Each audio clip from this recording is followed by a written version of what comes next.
అండి అందరికీ. నా స్టైల్లో కొయ్యంగా చేపల పులుసు చేస్తున్నాను. నచ్చితే సబ్స్క్రైబ్ చేయండి. ముందుగా శుభ్రం చేసిన చేప ముక్కల్లో చింతపండు రసం, కారం, పసుపు, ఉప్పు వేసి ఈ విధంగా కలుపుకొని పక్కన పెట్టుకోవాలి.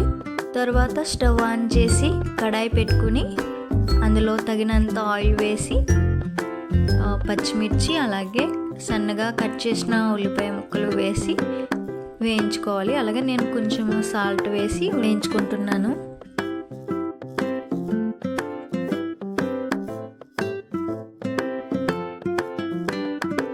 ఈ విధంగా ఉల్లిపాయ ముక్కలు వేగిన తర్వాత ఇందులో చిటికెడు పసుపు యాడ్ చేస్తున్నాను. ఆల్రెడీ చేప ముక్కల్లో వేసాను కాబట్టి ఇందులో చిటికెడు వేస్తున్నాను.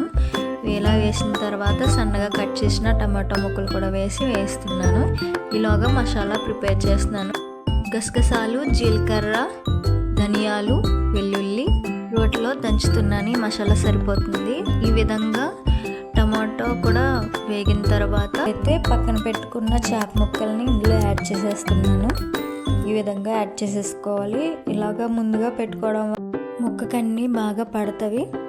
అయితే ఇప్పుడే పులుపు, కారం, ఉప్పు అన్నీ సరిపోయో లేదో చూసుకుని అన్నీ యాడ్ చేసుకుని వాటర్ కూడా యాడ్ చేసుకోవాలి. యాడ్ చేసి మంట హై ఫ్లేమ్లో పెట్టుకుని ఉడికించుకోవాలి. ఉడికించుకున్న తర్వాత ఇందులో కరివేపాకు యాడ్ చేస్తున్నాను. మధ్యలోనే వేసుకుంటేనే బాగుంటుంది. అలాగే నేను దంచుకున్న మసాలా కూడా యాడ్ చేస్తున్నాను. యాడ్ చేసి కలుపుకోవాలి. స్లోగా కలుపుకోండి. తర్వాత మళ్ళీ మూత పెట్టి నేను ఇంకొక 10 minutes పాటు సిమ్లో పెట్టి ఉడికిస్తున్నాను.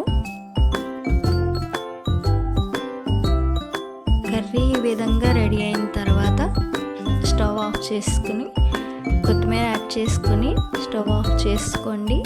అంతే, కర్రీ అయితే రెడీ అయిపోయింది. చేపల కూర ఈ విధంగా ట్రై చేయండి. చాలా చాలా బాగుంటుంది. మొక్కకైతే అన్నీ కూడా బాగా పడతాయి. కొయ్యంగా చేపల పులుసుకి మామూలుగా వండితే పట్టవు. ఒకసారి ఈ విధంగా ట్రై చేయండి. నచ్చితే సబ్స్క్రైబ్ చేయండి. Thank you for watching.